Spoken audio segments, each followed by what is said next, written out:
સર્વમંગલ માંગલ્યે શિવે સર્વાર્થ સાર્ધિકે શરણ્યે ત્રંબકે ગૌરી નારાયણી નમોસ્તુ।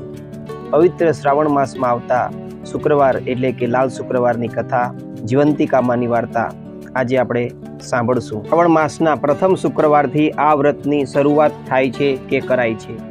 જો પ્રથમ શુક્રવારે ન થઈ શકે તો બીજા શુક્રવારથી પણ શરૂ કરી શકાય છે। પ્રાતઃકાળે ઉઠીને સ્નાન વિધિથી પરવારી માની તસવીર સામે 5 દિવેટનો ઘીનો દીવો કરવો, અબીલ ગુલાલ અને પુષ્પોથી પૂજા કરવી, સ્તુતિ પ્રાર્થના કરીને કથા સાંભળવી। આ વ્રત કરનાર સ્ત્રીઓએ પીળા વસ્ત્રો, પીળા અલંકારો કે પીળા રંગની વસ્તુઓનો ત્યાગ કરવો અને લાલ વસ્ત્રો પહેરવા। પીળા મંડપ નીચે સૂવું નહીં અને ચોખાનું પાણી ઓળંગવું નહીં। કથા પૂરી થયા પછી 5 દીવોટના દીવાથી આરતી ઉતારવી, ખાંડના શીરાનો કે સાકરનો પ્રસાદ વહેંચવો અને પોતાના સંતાનની રક્ષા માટે માતાજીને પ્રાર્થના કરવી। વ્રતના દિવસે એકટાણું કરવું, જૂઠું ન બોલવું, કોઈની નિંદા ન કરવી, આખો દિવસ માના જાપ જપવા। જીવંતિકાનું વ્રત કરનારના સંતાન પર માની અમિત દ્રષ્ટિ રહે છે અને તેઓ દીર્ઘાયુષી થાય છે। પ્રાચીન કાળમાં શીલભદ્રા નગરીમાં સુશીલકુમાર નામે એક રાજા રાજ કરતો હતો। તેની રાણીનું નામ સુલક્ષણા હતું। રાજા રાણી ઘણા દાની અને ધર્મિષ્ઠ હતા તથા બધી વાતે સુખી, પણ એમને એક વાતનું દુઃખ હતું, તેમને શેર માટીની ખોટ હતી। એમને એક પણ સંતાન હતું નહીં, તેથી રાણીબા ચિંતામાં સુકાતા જતા હતા। એમને મન સંસારના બધા સુખ ઝેર જેવા થઈ ગયા હતા। એક દિવસની વાત છે, રાણી સુલક્ષણા મહેલના ઝરોખામાં બેઠી બેઠી બહાર ચોગાનમાં રમતા બાળકોને એકીટસે નિહાળી રહી હતી। એટલામાં એની એક પ્રિય દાસી ત્યાં આવી ચડી। આ દાસી સુયાણીનું પણ કામ કરતી હતી, એટલે ગામમાં કોઈને સુવાવડ આવે તો તેને સૌ બોલાવતા।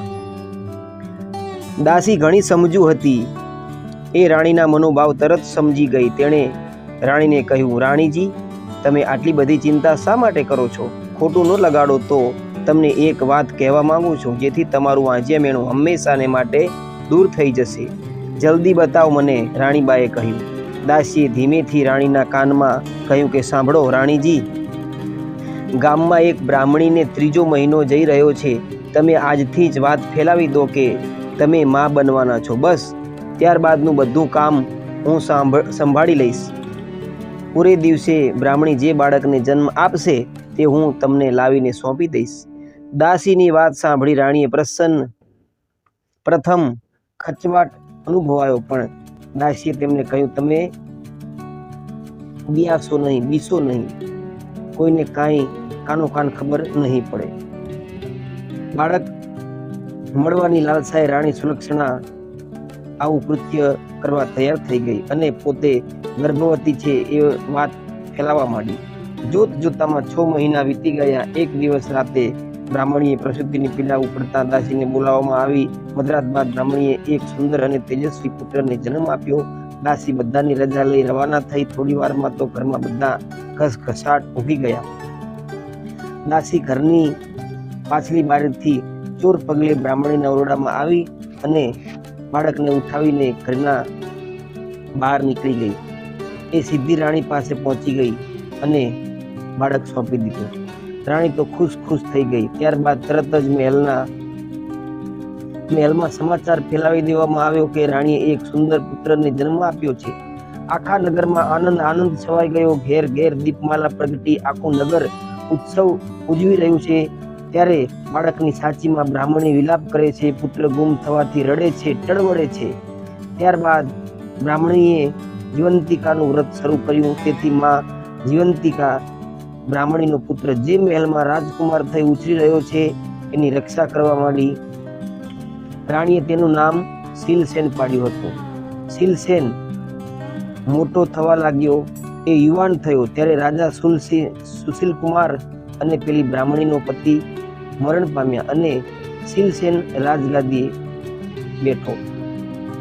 તે ઘણું દયાળુ અને ધર્મિષ્ઠ હતો। પ્રજા તેની કુશળતાથી ઘણી ખુશ થઈ ગઈ। થોડા સમય પછી એ પિતાનું શ્રાદ્ધ કરવા માટે ગયાજી જવા નીકળ્યો। રસ્તામાં એક વણિકના ઘેર ઉતારો રાખ્યો। આ વાણિયાને 6 બાળકો થયા અને વારાફરતી 6ઠા દિવસે મરણ પામતા.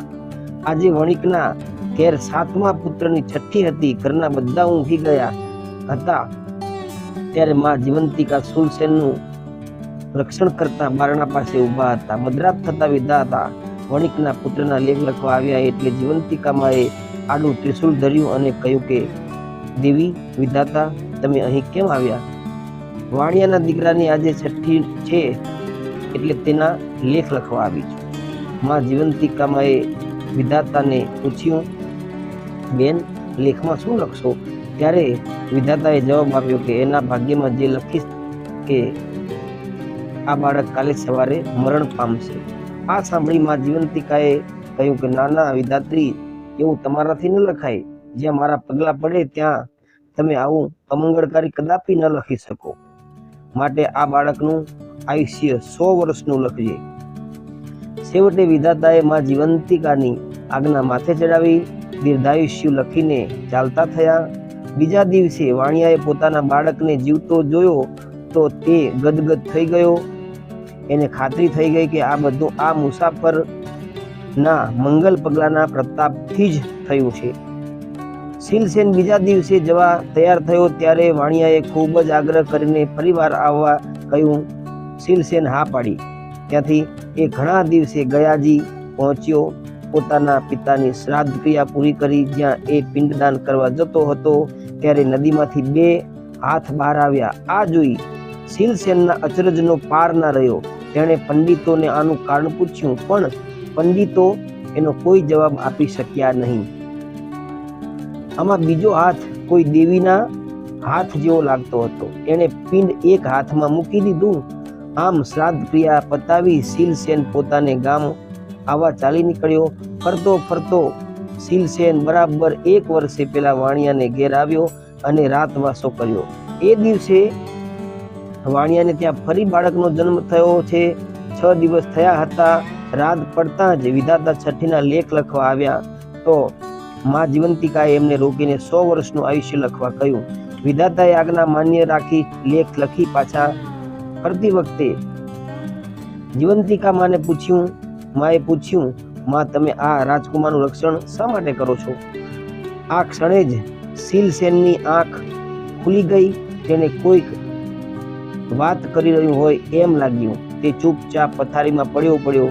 આ સંવાદ સાંભળવા લાગ્યો. માં જીવંતિકાએ કહ્યું, દેવી વિધાતા, આ રાજકુમારની માતા વર્ષોથી શુક્રવારે મારું વ્રત કરે છે. તે દિવસે પીળા વસ્ત્રો પહેરતી નથી, પીળા અલંકારો પણ ધારણ કરતી નથી, ચોખાના પાણીને ઓળંગતી નથી અને પીળા માંડવા નીચે જતી નથી.